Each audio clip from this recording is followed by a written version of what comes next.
Bath room کے another angle لگوائیں، جہاں پہ وہ بیٹھ رہے ہیں کموڈ لگوائیں، نیچے والے باتھ روم میں نہ بٹھائیں، کموڈ لگائیں، کموڈ کے ساتھ پکڑ کے بیٹھنا اور اٹھنا آسان ہوتا ہے، اور چل رہے ہیں تو وہاں پہ کچھ اینگل ہو تاکہ پکڑ کے باہر چلے جائیں۔ ایک آدھ اینگل لگا دیں گے تو اس میں کوئی بڑا خرچہ نہیں ہونے والا، 3 سکرو ادھر لگیں گے، 3 سکرو ادھر، یہ چیزیں جو ہے نا احتیاط کریں۔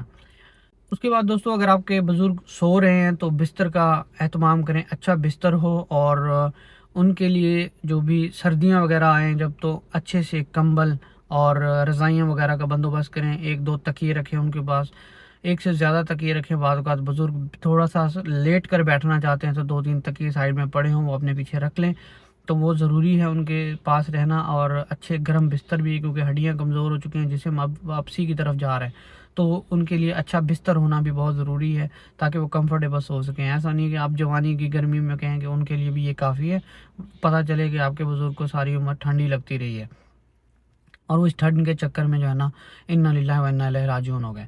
تو بہتر ہے کہ آپ اپنے بزرگوں کا خیال رکھیں، انہوں نے آپ کو پالا پوسا، آج آپ جس مقام پر بھی ہیں ان کی محنت کہیں نہ کہیں ہے، بے شک وہ کہیں ریڑھی بھی لگاتے تھے لیکن وہ اس سے بھی کچھ نہ کچھ کما کر آپ کو دیتے تھے، ان کے لیے اور زیادہ آپ جو ہے نا، جو ریڑھی لگاتے تھے بزرگ تو ان کے لیے اور زیادہ آپ کریں، جو محنت مزدوری کرتے تھے اب ان کی زیادہ کیئر کریں، کیونکہ انہوں نے اور زیادہ کٹھن ٹائم دیکھا، ایک تو ان کی تعلیم نہیں ہوگی اس لیے، اور ایک ان کے پاس کوئی اسکل نہیں ہوگا، ان کے پاس سکل نہیں ہوگا، یہ ان پر بھی ڈیپینڈ کرتا ہے، لیکن ان کے والدین پر بھی ڈیپینڈ کرتا ہے، ہو سکتا ہے انہوں نے کوئی سکل ہی نہ دیا ہو، نہ تعلیم دی ہو، تو وہ بیچارے زندگی میں ایسے ہی آگے بڑھ گئے، اور اپنے جب بچے ہو گئے تو ان کے لیے ریڈی لگا کر 100-200 کما کے اپنے بچوں کا پیٹ پالتے رہے۔ تو میں اپریشیٹ کرتا ہوں ایسے والدین کو، یہ والدین صحیح معنی اپریسیشن کے حقدار ہیں جو اتنی زیادہ محنت کرنے کے بعد اپنے بچوں کو لقمہ روٹی کا کھلاتے ہیں۔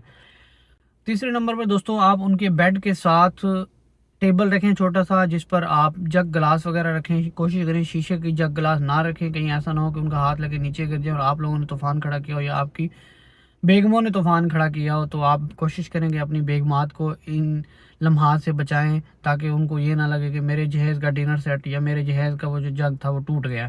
اسٹیل کا جگ رکھ لیں آپ، یا کولر رکھ لیں، وہ زیادہ آسان ہے، نرم ٹوٹی والا کولر رکھ لیں تاکہ بزرگ کی گلاس پڑا ہو اور وہ ٹوٹی سے پانی بھر لیں، ان کو گرنے کا ڈر بھی نہ ہو، اور تھوڑا وزنی بھی ہوتا ہے تو ہر وقت، کیونکہ عمر زیادہ ہو جاتی ہے اور ہر وقت پانی کی ضرورت محسوس ہوتی ہے، منہ خشک ہو جاتا ہے، زیادہ پانی نہیں چاہیے ہوتا ہے، صرف 2 گھونٹ۔ مجھے یاد ہے کہ ہمارے دادا، وہ جب ہم چھوٹے ہوتے تھے کھیلتے تھے، ہمارے دادا وہ کمرے میں سو رہے ہوتے تھے، ہم جب بھی کھیلتے کھیلتے جاتے تھے تو جیسے ہی انہوں نے دیکھنا انہوں نے کہنا بیٹا پانی دینا، تو ہم لوگ تنگ ہو جاتے تھے کہ یہ کیا بات ہوئی، ہم ہر وقت مطلب جب بھی کمرے میں داخل ہوتے ہیں پانی دیں، اور دادا ابو نے پینا صرف 1 گھونٹ ہوتا ہے، تو ہم یہ خواہش کرتے ہیں اپنے مزاج کو دیکھ کر کے وہ زیادہ پانی کیوں نہیں پی رہے، حالانکہ ان کا صرف منہ خشک ہے، ان کے پیٹ کو طلب نہیں ہے، منہ خشک ہو جاتا ہے۔ آپ جب بیماری سے اٹھتے ہیں آپ کی حالت خراب ہو جاتی ہے، ان کی بھی ویسی، وہ بیماری کی حالت میں آپ آہستہ آہستہ ہر چیز جواب دیتی جا رہی ہے، تو آرگن جب خراب ہوتے جا رہے ہیں تو وہ منہ خشک ہوتا ہے، تو ان کو صرف 1 گھونٹ پانی چاہیے ہوتا ہے، نہ بہت زیادہ ٹھنڈا رکھیں نہ بہت زیادہ گرم رکھیں، ایک نارمل مقدار کا پانی رکھیں۔ آپ نے نوٹس کرنا ہے ان کو کس مقدار کا پانی پسند ہے، ٹھنڈا گرم کتنا،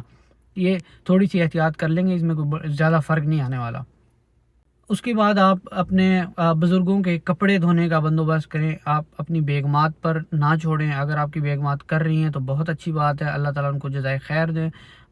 آج کے دور میں جو مٹیریلسٹک دور ہے اور دنیا ایک عجیب ہی دور میں چل پڑی ہے، تو یہ چیزیں اپنی بیگموں سے کروانا یا ان پر یہ ڈالنا یہ بھی کہیں حد تک ٹھیک نہیں ہے، اور نہ ہی آج کے دور میں کچھ کرتی بھی ہیں، بہت کم کرتی ہیں جو بہت اچھی بات ہے، اللہ تعالیٰ ان کو ضرور اجر دے گا۔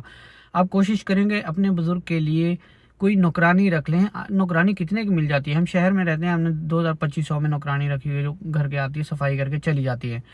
آپ گھر کی صفائی بھی کروا لیں، نہیں تو آپ صرف بزرگ کے کپڑے دھونے کے لیے رکھ لیں کہ 1500-2000 روپے آپ کو دے دیں گے مہینے کا، اور صرف آ کے اپنے کپڑے دھو کے 2-3-4 چلے جایا کریں، باقی دھلوانے آپ کی مرضی، لیکن بزرگ کو اپنی بیگموں پہ ڈالنے سے بہتر ہے وہ اپنی نوکرانی کو آپ مار دیں، آپ کی ذمہ داری، اپنے بچوں کو بیوی کو پالنا اور اپنے بزرگ کو پالنا بھی آپ کی ذمہ داری ہے۔ بیوی پر یہ ذمہ داری بالکل عائد نہیں ہوتی کہ وہ آپ کے ماں باپ کی خدمت کرے یا ان کی تیمارداریاں کرے، ایز اے انسان، ایز اے مسلمان وہ کرنا چاہے تو اللہ تعالیٰ ضرور اس کو اجر دے گا، اللہ کسی کا حساب نہیں رکھتا، لیکن آپ یہ سمجھیں کہ وہ آپ کے بزرگ کی ویسے ہی خدمت کرے کیونکہ آپ باہر رہتے ہیں اور وہ ہر وقت آپ کے بزرگ کی خدمت کرے، تو یہ اس کو دین بھی نہیں کہتا۔ صحیح ہے، یہ بوجھ اٹھانے کے لیے اللہ تعالیٰ نے ان کے قدموں پہ نہیں رکھا، یہ آپ کے کندھوں پہ ہے ذمہ داری کہ آپ نے اپنے بیوی بچوں کی کفالت کرنی ہے، نان نفقے کا بندوبست کرنا ہے اور بزرگوں کو بھی دینا ہے، پہلے غلاموں کا دور ہوتا تھا، آج کل ہم وہ چیز بھول چکے ہیں. گھر میں نوکرانی آتی ہے، وہ باقی کام کرتی ہے، بزرگوں کا کام نہیں کرتی. آپ کیوں نہیں ایک نوکرانی یا ایک نوکر مختص کر دیتے جو ان کی دیکھ بھال کرے؟ وہ جب تنخواہ لے گا تو اپنی ذمہ داری سے کرے گا. بیوی تنخواہ نہیں لیتی تو اس لیے وہ بچوں میں بھی بیزی ہوتی ہے. ضروری نہیں ہے کہ بیوی خراب ہو، بیویاں اچھی بھی بہت ہیں، لیکن وہ اپنے بچوں میں اور پڑھائی میں اور ادھر ادھر مصروف رہتی ہیں، ان کے اپنے معاملات بہت زیادہ ہوتے ہیں. بہتر ہے کہ اپنے بزرگ کی ذمہ داری خود لے، مرد بنے. اس کے بعد دوستو آپ اپنے بزرگوں کے بستر کے ساتھ ایک برتن رکھیں، کوئی ٹوکری وغیرہ جس میں تھوڑی سی مٹی ہو، تاکہ وہ جب بھی تھوکنا چاہیں تو اس کے اندر اپنا ریشہ وغیرہ نکال لیں. کیونکہ جسم دیکھیں، جیسے میں پہلے بتا چکا ہوں کہ فنا کی طرف رواں دوا ہے. اب اس کو ریشہ بھی آئے گا، تھوکیں بھی آئیں گی، تو وہ ان کے پاس کم از کم ایسی جگہ ہونی چاہیے جہاں پہ وہ ایزیلی کر سکیں. ان کے پاس ٹیشو بھی ہونا چاہیے، ایک دوسری باسکٹ بھی پاس پڑی ہو جس میں وہ ٹیشو ڈال دیں. ایسا نہیں ہے کہ آپ مطلب نیچے کارپیٹ لگا دیں اور فرش لگا دیں اور بزرگ کو تھوکنا آئے تو وہ کہیں تھوکے ہی نہ. کیا کریں گے؟ وہ بیمار ہوں گے پھر آپ کے ڈر کی وجہ سے کہ کہیں فرش پہ تھوکیں گے تو وہ اولاد کہے گی کہ یہ بزرگ نے کیا مکھیاں ڈال رکھی ہیں اور کیا ہی گند پھیلا رکھا ہے. تو بزرگوں کو ایک کمفرٹیبل زون دیں، آپ ان کے حساب سے ان کا کمرہ کسٹمائز کریں. کوئی اتنی بڑی بات نہیں ہے، تھوڑی سی ارینجمنٹس اور تھوڑی سی احتیاط کی ضرورت ہوتی ہے، کوئی زیادہ موت نہیں آنے والی. اس کے بعد اگلے نمبر پر آپ ان کے کمرے میں ایک روم سپرے رکھیں. روم سپرے ان کی مرضی کا ہونا چاہیے، ان کو جو خوشبو پسند ہے، اور بہت ہلکے لیول پہ آپ اس کو استعمال کریں. کیونکہ جب جسم بوڑھا ہو رہا ہوتا ہے تو بزرگوں کے جسم سے ایک عجیب سی سمیل آنا شروع ہو جاتی ہے. جسم کی جیسے ہم بیماری کی حالت میں ہمارے جسم سے سمیل آتی ہے، ان کی بھی ویسی سمیل آنا شروع ہو جاتی ہے. آپ نے دیکھا ہوگا، آپ کبھی کسی کے گھر ملنے کے لیے جاتے ہیں جو احتیاط نہیں کرتے اپنے بزرگوں کی، تو آپ کو کتنا ایک انوائرمنٹ گند ملتی ہے جو انسان کے جسم کے اندر سے آ رہی ہوتی ہے. آپ کہتے ہیں یہ بزرگ یہاں پہ کیسے پڑا ہے؟ وہ اس کا قصور نہیں ہے. وہ جو پرفیوم نہیں لا کے رکھ رہا اس کمرے میں، اس کا قصور ہے، یا وہ کپڑے نہیں دھلوا رہا. ان کو زیادہ کپڑے دھلوا کے زیادہ جلدی چینج کروانے کی ضرورت ہے. ایسے کپڑے رکھیں جو ان کے لیے آسانی سے چینج بھی ہو جائیں. اس عمر میں ضروری نہیں ہے کہ آپ نے کاٹن ہی پہنانی ہے، آپ کو ایسے کپڑے رکھیں جن کے سامنے بٹن ہو تاکہ وہ آسانی سے پہن لیں. آپ جب ان کو کہیں کہ ابو جی یہ کپڑے چینج کر لیں تو ان کو یہ نہ لگے کہ یار سونے دو، کیا مصیبت ہے، ہر 2 منٹ کے بعد کپڑے چینج کروا لیں.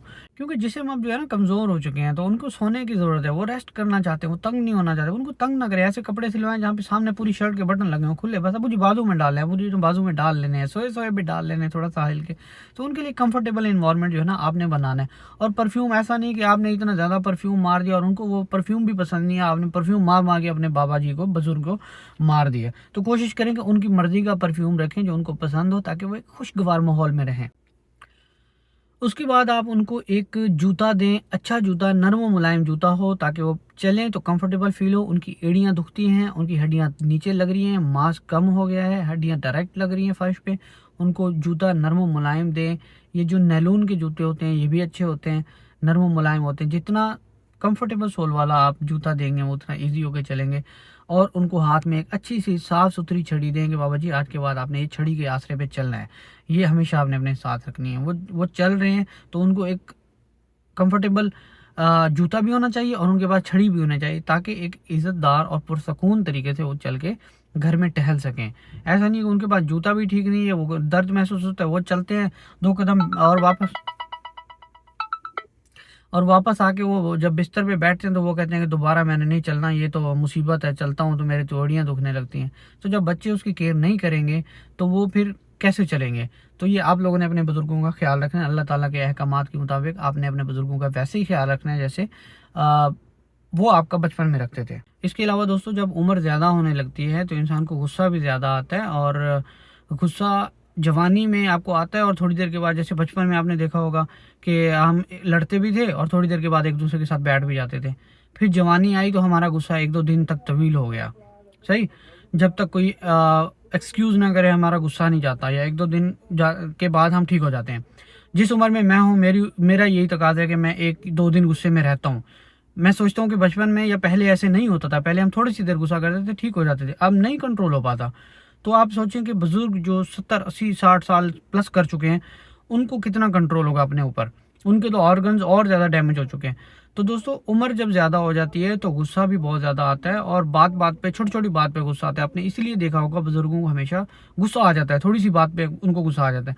اور آپ مذاق کرتے ہیں، جب بچے ہوتے ہیں نا، میں نے دیکھا وہ مذاق کر رہے ہوتے ہیں ان کے ساتھ، ہمیشہ ان کو غصہ دلاتے ہیں. تو میں بچوں سے یہ گزارش کروں گا اگر یہ ویڈیو دیکھ رہے ہیں تو بالکل بھی بزرگوں کے ساتھ یہ مذاق اور چھیڑخانی نہ کریں، ان کی صحت کو ڈیمیج کرتی ہے یہ چیز۔ ان کو جب ایک بار غصہ آ جاتا ہے تو 6-7 دن ان کا غصہ نہیں جاتا، اور ان کو بار بار آپ کوئی اور بات کریں گے وہ اس پہ جلدی ہائپر ہو جائیں گے، تو آپ کہیں گے بزرگ پاگل ہو گئے ہیں۔ وہ اس لیے کیونکہ آپ نے بار بار ان کو غصہ دلایا ہوا ہے، ان کو ریسٹ کرنے کی ضرورت ہے، اور آپ لوگ ایک چھوٹی سی بات اور کر دیتے ہیں، وہ پہلے ہی ہائپر ہیں۔ آپ کو پتہ ہے جب انسان ہائپر ہوتا ہے تو وہ بہت زیادہ ہٹ کر جاتی ہے چیز، تو اس چیز سے بھی بچیں۔